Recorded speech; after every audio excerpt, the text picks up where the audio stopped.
Hello, Mr. Kordofani. Thank you for being here with us tonight. We will screen your significant movie, Goodbye Julia, here in Cineplex Bayreuth. And I like to ask some questions about your past, your career, and this movie. But first, maybe a rapid introduction of yourself. Thank you, Maryam, and thank you for having me, and thank you for screening the film. It's always a pleasure for me to screen the film to new audiences. So I'm happy to be here in Bayreuth and happy to screen the film. My name is Mohamed Kordofani. I'm the writer and director of the film Goodbye Julia. I'm also co-producer in the film, and I made a few short films before, but this is my first feature-length film. Thank you very much. I will start with a general question. You started your career as an aircraft engineering, I think, before transitioning to filmmaking. I wanted to ask what were the key moments or influences that prompted this significant change in your career path? Yes, good question. When I finished my high school, I wanted to do fine arts, but I couldn't. My father thought it's not really a job. He was okay with it being a hobby, but he thought I should get a man's a degree, something like engineering or medicine or something like that. And this is very common, I think, in our part of the world, that people don't consider arts to be a living job. So I studied aircraft engineering because he was a pilot, and he also, after his retirement, he ran a small company that does air handling. So it only made sense. If I'm not going to do what I like, I would just do something that I can find a job in. So I studied aircraft engineering, and I started working as an aircraft engineer. But I never really quit arts. Since my first year in university, I started writing, and I think this is what started everything. I started writing fiction stories. They were short comedy stories that nobody really read. I had a loyal fan base of 5 people, tops, and they just copy these stories and distribute it in the university whenever anybody is interested. And then I think in 2007 I picked up a hobby in photography, and the camera I bought had a video feature. It was a Canon 5D Mark II, and it had this video capability that really looked stunning, and I just started playing with it, with the video feature, and I learned editing, and it just hit me at some point that maybe I can transform these short stories that I used to write into films, and if I do that, maybe they will find more audience than readers. So I took a small online course in independent filmmaking, and that's how I did my first short film. It was an assignment to do one scene with maximum of 2 characters in one location. And I traveled to Sudan. Back then I was an engineer working in Gulf Air in Bahrain, and I traveled to Sudan to shoot that one scene, but I find that if I'm going to run through the logistics of shooting one scene, might as well make it a short film. So I added a beginning and an end to that film. And that's how my first short film was born. It was not a good film, but it was my gateway to independent filmmaking. And then I made another one right after, and this one got picked up by Carthage Film Festival in Tunis, one of the biggest film festivals in Africa, and I think it's the oldest. And I went there, and there I really got introduced to international cinema, because before then I only watched Egyptian cinema and Hollywood and maybe a bit of Bollywood, but I didn't think outside of these three cinema really existed. But when I went there, I got introduced to a wide range of ways of making films, and I was completely hooked. I couldn't stop ever since, and in 2020 I quit aviation and I became a full-time filmmaker. Thank you. You talked about Sudan, so let's go a bit closer. Your films often explore deep social issues within Sudan. And can you talk about where you draw your inspiration from and how you decide on the themes for your showing, illustrating in your films?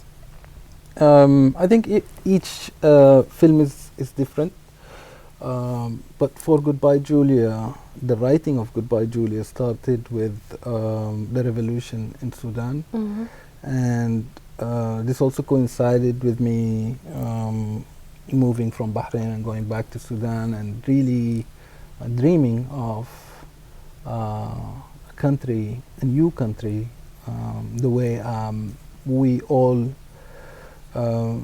hoped for in Sudan. It's not just me, it was the masses in Sudan. They were calling for peace, justice, and part of that is that we had to really look at things like inclusion and coexistence for us to create this dream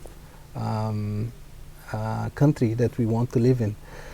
So it's really inspired by these calls, chants that people used to say in the streets, and the other thing is that I find that I have changed quite a bit in the past 20 years, and I really wanted to maybe delve deeper and explore these reasons for these changes, and I think it leaked into the film without me even knowing. I've written 10 drafts of the film, and with each and every draft, the film kept changing, and at first I don't know. I didn't think I was really writing about myself, but with every draft you come to understand yourself better through your writing. So I think the characters in the film, Muna, Akram, and Julia, I find a lot of similarities to me with these characters. So I think it's 50-50. Part of it is how we dream of seeing Sudan, and part of it is really a look inside of me.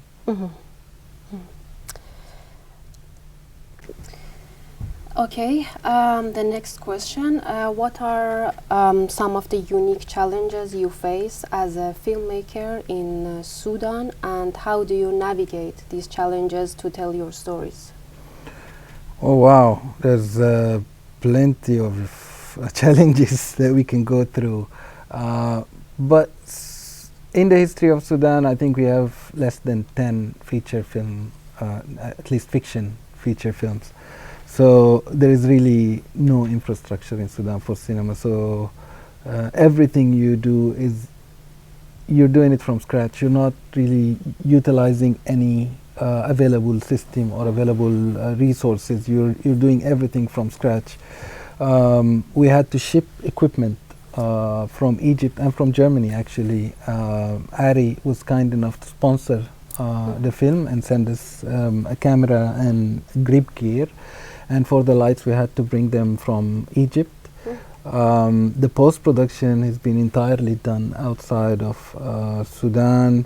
The editing has been done in Egypt, and the color grading has been done here in Germany. The acting, the two lead actors are not actors, so We had a coach come from Egypt. Actress Salwa Muhammad Ali came from Egypt and trained the actors.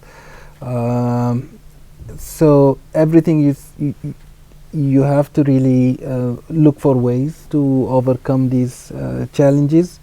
But at the end of the day, I think a big part of the success of the execution of the production was a result of local Sudanese people who were really passionate about filmmaking and wanted to learn.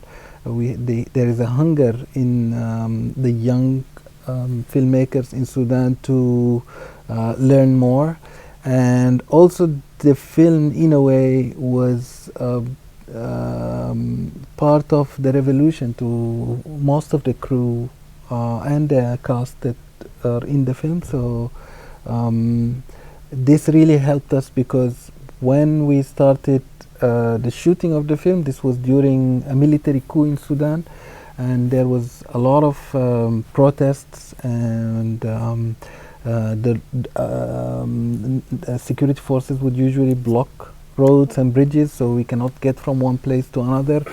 And if it wasn't for the passion and dedication of the crew, I don't think we would have been able to shoot the film.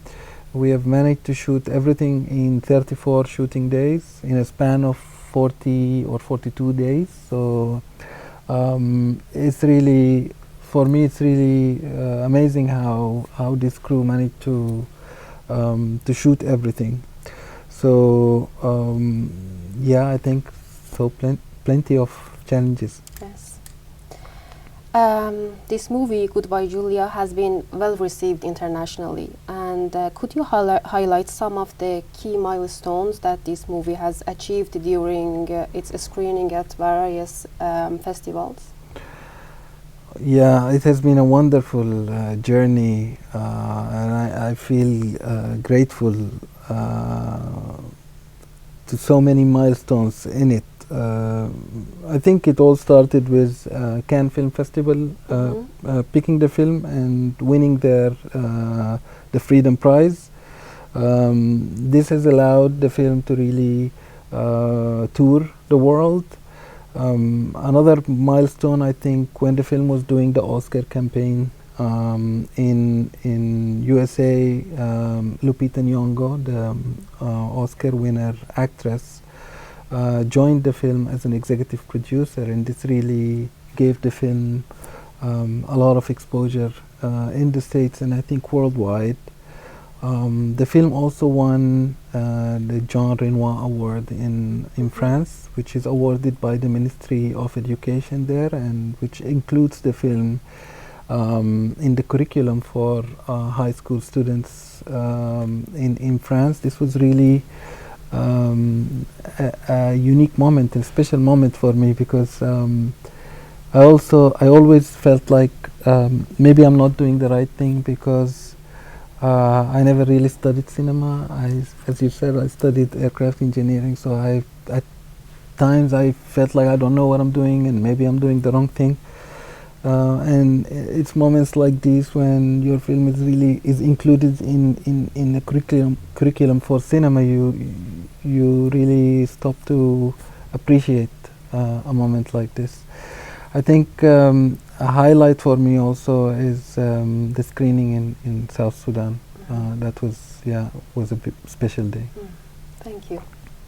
Hi, Kordofani. My name is Bakheit. I'm a postdoc in Africa Multiple Cluster of Excellence, University of Bayreuth. We're happy to have you here in Bayreuth. And I want to ask you a few questions. This question will be a continuation of what Maryam was asking, and this will be mainly about political aspect of the film. So Goodbye Julia for me is a very interesting film, and it is also thought-provoking that reflect multidimensional power relation. The film tells the story of a country torn apart by endless wars, violence, brutality. The film explores also the issue of power as a material racial prejudice between the North and South before the secession of South Sudan and it is independent in 2011. So the film highlights Arab supremacy, the imposition of select kind of Islamic interpretation during the Islamist regime. It also addressed the question of entanglement between corruption, racism, discrimination, partiality, and ethnic chauvinism, in the midst of which the most barbaric crimes are buried without a sense of guilt, and their perpetrators are set free without accountability because of their ethnic belonging. And I think Goodbye Julia is also about androcentric policing and facade religiosity that's devoid of wisdom and sense of humanity. It deals partly with the issue of interfaith dialogue, challenging the common assumption in the North that the country is Islamic and therefore other religions are excluded. So Goodbye Julia challenged that narrative, and it also challenged Islamist hostility toward Christianity and other religions, and gives voices to other religions. So it reflects diverse religious landscape in Sudan. So I want to ask you a few questions about the scope of the film, because this, what I see, like the scope of the film is very broad, covering different subjects. And I want to ask, when you first start to write up a concept note of the film, what was the first subject you intended to address and why? Thank you, Bakheit, and a pleasure to meet you here. It's always a pleasure to meet a fellow Sudanese outside of Sudan. And appreciate very much the in-depth look that you have in the film, and rightfully so. The film does cover plenty of aspects and themes, because I think the situation in Sudan is very complex. I think the first thing that I had in mind when I started writing the film, and which was in my first concept note and remained throughout until I made the film, was the thought of inclusion and coexistence, and the fear that another part of Sudan will secede if we don't do something about it. In my head, regions like Darfur, like Nuba Mountain, like Blue Nile, these all regions all suffered from these prejudices, and I think we had to have discussion and a dialogue as Sudanese people to overcome these things. I think our main issue has started since the independence of Sudan in 1956. I think it is an issue of a national identity that we have never solved. We have tried to make Sudan represent itself as an Arab Islamist nation, although there is plenty of people who are not Arabs and plenty of people who are not Muslims. But we try to enforce that identity on the country, and this has ignited war after war since 1991 in 1955. This I think was due to that reason, and then again in 1983, and then again in Darfur. These issues has always been about center and periphery, or about African and Arab, or about so on and so forth. So this is what I attempted to do with this film, is to have characters from two opposing sides. In this particular case, it was north and south, but I think it's also applicable to other regions, and I think it's a way to bridge two different sides and allow the audience, particularly Sudanese audience, to see the other in a new lens and to understand them, and eventually maybe reconcile once they get to know them. Thank you very much. In the last 3 decades, cinema infrastructure in Sudan has very much deteriorated because the regime was not in favor of the cinema, and this very much impact film industries, movie making, and different other aspects of cultural aspect. So I want to ask, how do you find audience in Sudan, since the infrastructure is very much deteriorated? And I don't know if I can find audience. Audience usually find the film. In our case, we were lucky enough that the film has generated some international buzz, that it has become widely talked about in Sudan and on social media. And it also, the release of the film coincided with the war. The war ignited on the 15th of April, and the film announcement to be part of Cannes was just 3 days before the war. So this coincidence really, in a way, helped the film. Unfortunately, people were so nostalgic to see something about Sudan, see Khartoum.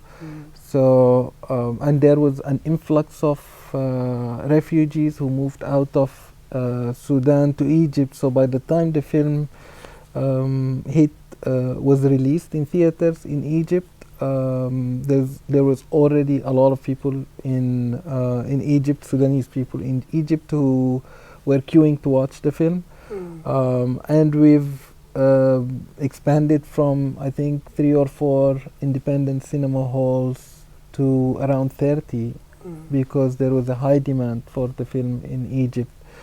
And because it was well received and then talked about. But you mentioned the Islamist regime systematically destroying the cinema. This did not only affect the level of difficulty finding audience, but also crew and cast.